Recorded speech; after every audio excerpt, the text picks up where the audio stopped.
Bicara bakat, para ibu kebanyakan identik dengan hasil karyanya di rumah.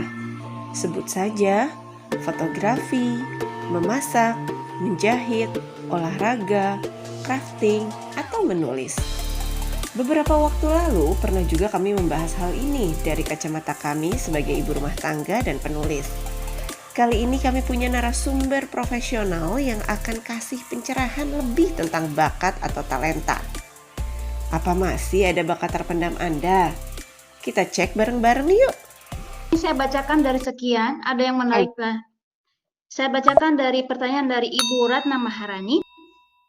Ibu Juli mau tanya, mungkinkah bakat seseorang bisa berubah seiring usia dan lingkungan sekitar? Terus yang kedua, adakah kaitan antara bakat dan personality? Yang kemarin kita bicarakan tuh, bakat dengan watak. Oke. Apakah bakat itu akan berubah seiring usia? Yang kedua, apakah ada kaitan antara bakat dengan personality atau watak? Oke, bakat seperti disampaikan bahwa bakat itu adalah bawaan, ya, bawaan. Nah, kemudian apakah bisa berubah? Bisa berubah itu karena kejadiannya saja sebenarnya. Jadi kayak mengadaptasi. Tapi sebenarnya apakah nyaman atau tidak? Ya, intinya adalah bakat itu adalah 4E tadi, ya. Enjoy, easy, excellent, dan earn, ya. Bahwa apa yang dilakukan itu adalah dia enjoy, easy, excellent, hasilnya oke, ya, dan earn, menghasilkan. Earn itu tidak hanya menghasilkan secara materi, uang, tapi juga penghargaan, apresiasi, rasa puas, dan itu bagian dari excellent, dari earn, ya. Jadi mungkin ini masalah kejadian. Jadi mungkin ada berubah itu akhirnya ini proses adaptasi, sebenarnya dia juga nggak enjoy. Ya, ini hanya karena satu kejadian akhirnya harus berubah. Ya, contohnya mungkin apa coba, Mbak Ratna? Contoh seperti apa? Selesai nih teh karena chat nih. Oh, chat ya, oke. Saya bacakan dan kedua, oke. Sebentar. Adakah kaitan antara bakat dan personality? Oke.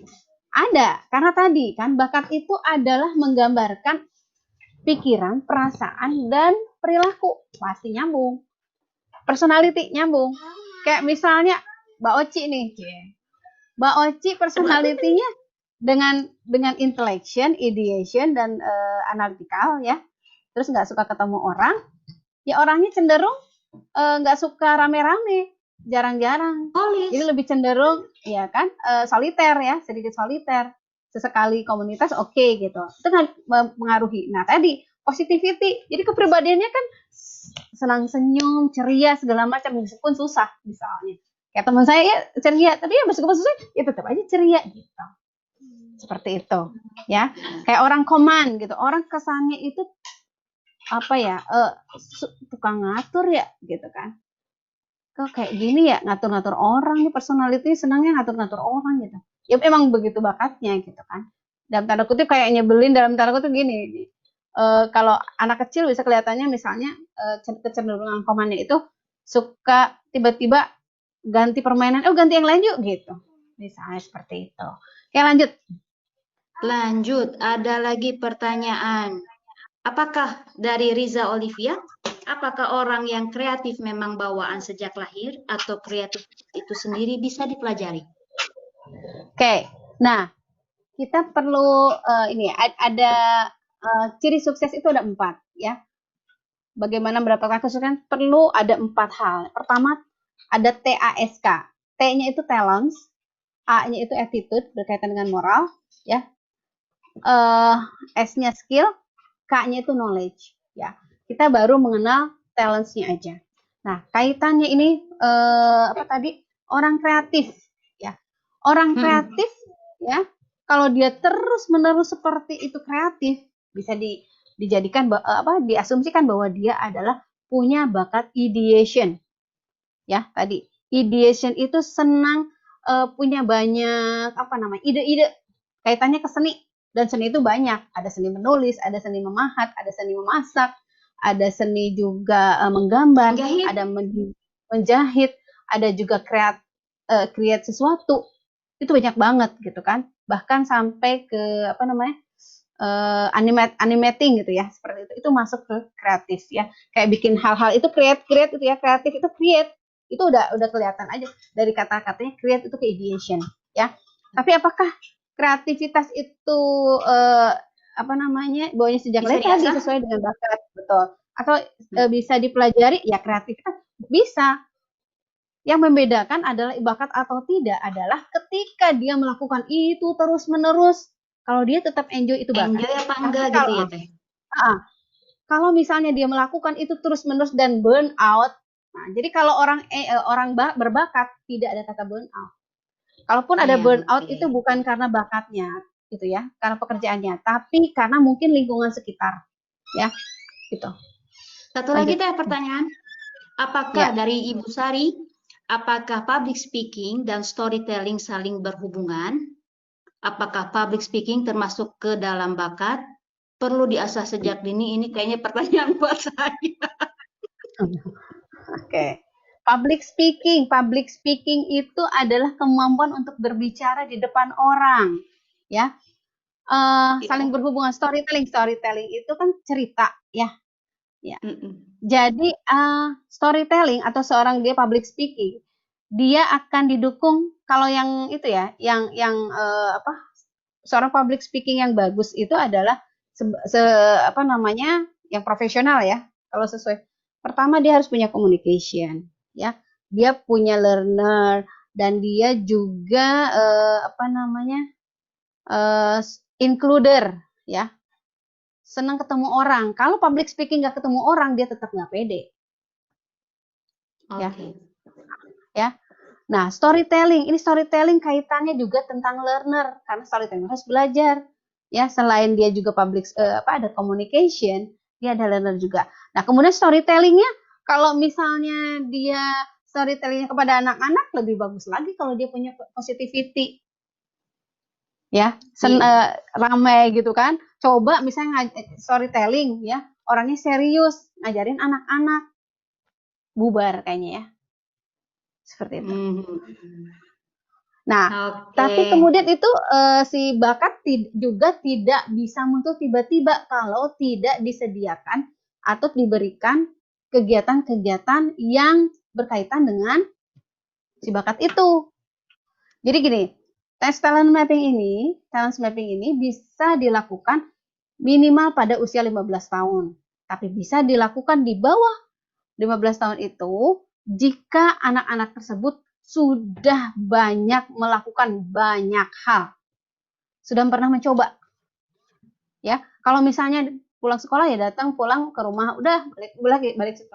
Nanti kemungkinan ya, ketika di pertanyaan-pertanyaan tadi ya, kalau Bu Oci kan tadi udah baca ya melakukan yang di 114 pertanyaan itu, kalau orang yang jarang banget bergaul ya, atau melakukan banyak kegiatan, maka dia akan biasa aja karena memang dia tidak pernah mencoba. Makanya nanti hasilnya di Strength Cluster Map SCMP itu dia akan banyak warnanya putih. Oke, dah itu. Saya ingatkan kembali teman-teman, silakan siapa yang mau direview kelebihan dan kelemahannya untuk copy paste. Dan saya mau bagi-bagi hadiah dulu Teh, satu untuk yang di Indonesia udah tadi satu. Untuk satu lagi masih untuk yang di Indonesia. Siapa yang bisa menjawab pertanyaan ini gampang sekali. Ya Teh ya, saya kuis dulu. Yuk, siap. Coba sebutkan 4 indikator bakat. Silahkan ditulis. Hadiahnya adalah antologi berjudul Hijrahku yang akan dikirimkan dari Indonesia. Untuk teman-teman Indonesia, ayo cepat diketik. Atau teman-teman yang Abu Dhabi juga boleh, nanti bisa dikirimkan kepada saudara yang di Indonesia. Ini sudah ada yang memberikan kelebihan dan kelemahan, Teh? Oke. Menunggu teman-teman yang menjawab. Dari Mbak Dina Jai, kelemahan, kelebihannya apa ya ini Mbak Dina? Oke, ini ya kelebihannya apa ini? Di atas, Ya. udah saya tulis di atas. Oh, Pertama, kok klik di atasnya arranger, sebentar. Karena ketempel-tempel ini banyak sekali. Oh, arranger, communication, creator, education ya, evaluation, edukator ya. motivate. Arranger, Kedengeran nggak pertama suaranya? arranger teh. Kenapa? Pertama arranger. Pertamanya arranger. Oke, oh iya, untuk saya kasih tahu dulu ya, untuk di ST30 ini ST30 hanya salah satu tool untuk mengukur tipologi kekuatan, bukan bakat ya. Ya.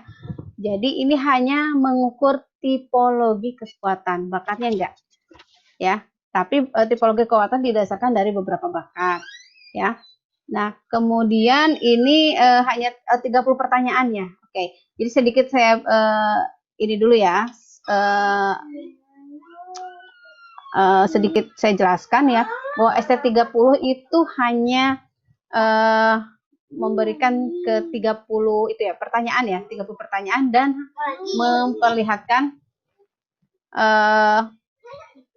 memperlihatkan tipologi kekuatan dan tidak mengurutkan, sifatnya tidak mengurutkan. Jadi kan di situ disebutkan 1 2 3 sekian ya, tapi itu bukan urutan ya.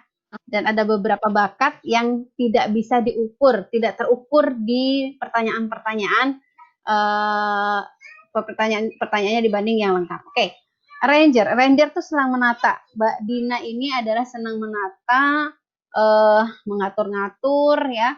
Ketika cocok jadi seorang manajer ya. Kalau misalnya dikasih tugas, maka dia akan mengatur kira-kira bagaimana cara mencapai tujuan si tugas itu selesai ya, tepat waktu segala macam supaya efektif dan efisien. Kemudian juga memiliki komunikasi yang baik, senang berbicara, menyampaikan pesan ya dengan baik. Kemudian juga sebentar. Apalagi tadi Creator. creator. Dia punya creator edukator. Senang dengan seni. Seni apa? Mungkin menulis ya. Dia suka Menulis berpuisi ya. katanya. Ide Menulis sama ya. puisi. Buat puisi. Nah, itu ide-ide kan. Ide-ide spontan ya. Kayak puisi kan tiba-tiba nggak mikirin dulu, tapi tiba-tiba ada ini tring gitu kan. Langsung gitu. Jadi ide-ide anjir. Terus kemudian menulis. Ya sama kan, ide-ide menulis kan tiba-tiba. Makanya kalau misalnya orang kreator, orang-orang seniman, itu bukanlah orang-orang yang kerjanya 9 to 5. Tapi orang itu kerja berdasarkan hasil seni yang bisa dia lakukan tanpa dibatasi waktu harus dari jam sekian sampai sekian. Dia hanya akan diberikan target. Pokoknya kamu misalnya dalam tahun ini kayak artis ya, kamu di tahun di kontrak 5 tahun, tapi kamu harus menghasilkan berapa album. Evaluator tuh apa tuh teh? Evaluator? Mengevaluasi, senang melihat detail kekurangan gitu ya. Kayak misalnya melihat antara fakta dan yang seharusnya. Ya, jadi kan kayak mengevaluasi itu kan dia misalnya dia harus mencapai ada indikator kan, ada indikator sukses. Nah, indikator suksesnya itu apakah tercapai atau tidak, ya kan? Kan itu harapannya. Tapi faktanya adalah bagaimana di faktanya seperti apa? Dia dianalisis kenapa misalnya tercapainya itu berapa persen atau tidak tercapai itu karena apa? Jadi dia mengevaluasi. Gitu. Jadi dari hulu ke hilir. Oke ya. Kalau motivator ya senang memotivasi orang. Menyemangati orang. Kemudian juga apa? Yang scene itu ada. Synthesizer itu adalah senang berpikir, ini dari ideation ya, ini dari bakat ideation untuk berpikir mendalam, tapi ini lebih ke ide ya, digabungkan dari dia punya bakat input, bakat senang mengumpulkan informasi ya. Iya, betul. Ya, kemudian menjadikan akhirnya menjadi sebuah karya. Ya, bisa tulisan, puisi ya, atau misalnya Abah Rama yang menciptakan talent mapping itu dia punya personal brandingnya itu synthesizer. Jadi dia punya connectedness ya, kedekatan kepada Allah gitu ya. Segala sesuatu itu datangnya dari Allah ya.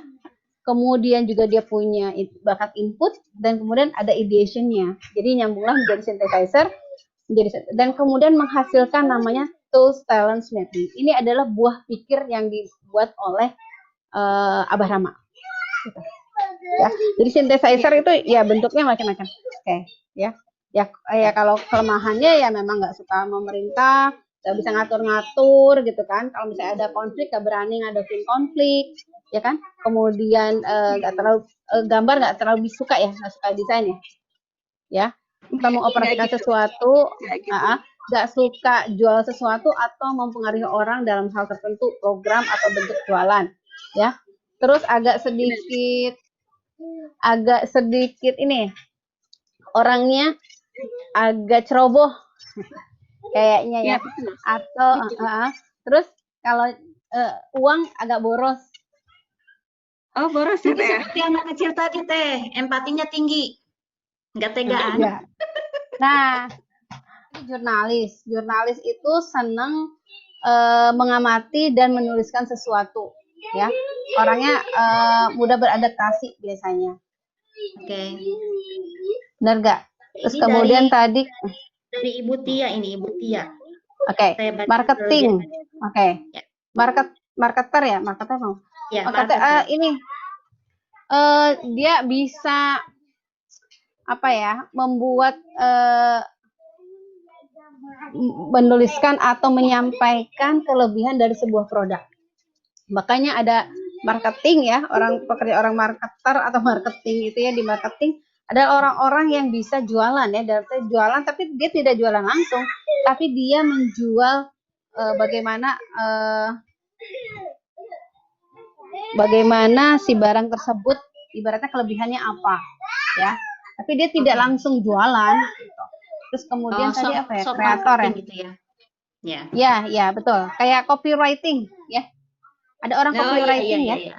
Betul. Itu dia biasanya dia ada jiwa-jiwa marketer karena dia bisa kayak bikin orang penasaran ya gitu. Terus kemudian tadi jurnalis, kreator ya, senang meng-create sesuatu. Nah, create sesuatu. Caretaker itu orangnya empati, biasanya nggak tegaan ya. Kayak tadi anak tadi tuh caretaker tuh, empati, care kan, caretaker. Terus apa lagi ya? Edukator ya, senang memajukan orang lain, kaitannya ke developer. Jadi senang ngajarin orang ya, senang ngajarin orang ya. Cuman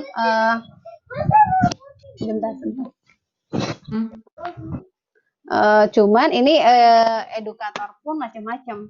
Dia bisa hanya senangnya misalnya kayak misalnya gini, ada bakat lain, misalnya ada kreator, ada relator, includer, ada includer itu apa namanya?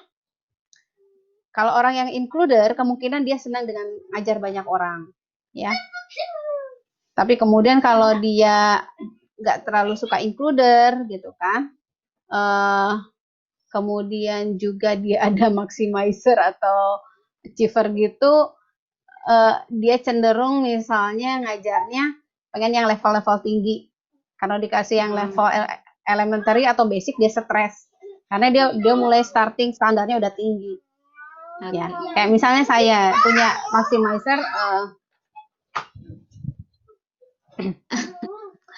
itu rame. Sering nggak bisa ya kalau anak. Rame. Ya, kalau misalnya dia ya, bagaimana kalau handman? Handman itu adalah area. Ini ada 7 area ya. Jadi talent mapping itu ada 7 area.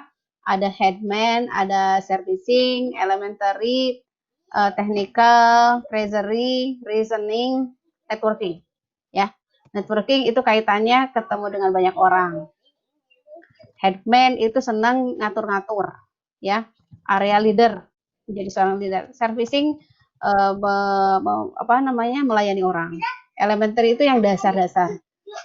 Terus ada GI itu general idea, kaitannya ke pemikiran tapi lebih ke ini apa namanya thinkingnya yang otak kanan, ke seni. Oke. Ini belum ada yang menjawab nih, tidak ada yang mau hadiah. Lupa kali Saya tadi ganti ya. pertanyaannya. Siapakah yang menemukan talent mapping ini? Tadi orang Indonesia kan, Teh? Ya, Orang Indonesia dari ITB, siapakah namanya? Saya mulai tahu kunci jawabannya dari huruf R. Ada lagi yang bertanya, sejak kapankah sebaiknya dites untuk bakat, untuk mengeksplor bakat, berusaha mengeksplor bakat? oke. Pertama tadi saya Sebaiknya kita Oke. berusaha mengeksplor idealnya bakat. itu, idealnya adalah orang-orang yang dia sudah melakukan banyak kegiatan, ya, sudah mencoba lah banyak hal. Jadi kemudian idealnya itu sekitar 15 tahun, usia mau menjelang SMA itu cenderung dia sudah mulai melakukan banyak hal, ya. Oke. Tapi kemudian pada orang tertentu, ya, ada cucunya Abah Rama usia 6 tahun karena dia sudah dari kecilnya distimulus dengan banyak kegiatan, dia sudah bisa dites karena dia sudah bisa baca, dia bisa dites. 8 tahun udah ada gitu. Kemarin saya ada klien usia 12 tahun karena dia sudah banyak kegiatan, bisa juga gitu. Alhamdulillah, teman-teman, ternyata tidak terasa ya, waktu udah mau habis. Oke. Saya ingin terima kasih Saya sekali boleh ini dulu? pada. Boleh Kenapa? sebentar penutup sebentar. Boleh Teh. Oke. Ya, bagi teman-teman yang ingin tes lebih lengkap, bisa untuk dia mendapatkan personal branding 34 bakat, ya, dapat 7 bakat teratas, 7 pendukung dan kelemahan, itu ya detail. Itu bisa tes lengkap, tes talent mapping assessment, ya, dan kemudian nanti juga akan mendapatkan strength cluster map, personal branding dan lain-lain, ya. Nanti jika ingin tes boleh kontak saya atau nanti tanya ke Mbak Oci. Oke, di sini yang sudah dites ada 2 nih, Mbak Amanda sama Mbak Oci. Oke, terima kasih. Buka kameranya, kita berfoto bersama aja dulu ya. Dan bagi teman-teman yang tidak bisa mengikuti acara ini secara full, bisa nanti kami akan share hasilnya di YouTube, hasil rekamannya di channel kami bernama Komunitas Ngopi Sore. Dan jangan lupa subscribe dan like. Untuk nomor kontak Ibu Juli bisa nanti lihat di Facebook Komunitas Ngopi Sore, juga bisa. Siapa yang kenal dengan saya juga bisa, atau teman-teman, beberapa teman di Komunitas Ngopi Sore, kami akan kasih informasinya. Dan terima kasih untuk teman-teman yang sudah live, terutama Ibu Juli yang sudah memberikan materinya, semoga berkah dan bermanfaat, insya Allah. Dan teman-teman Ibu Herni, terima kasih, dan teman-teman Komunitas Ngopi Sore atas kerjasamanya. Terus terang kami semua masih belajar Teh di sini. Oke. Kita foto dulu ya.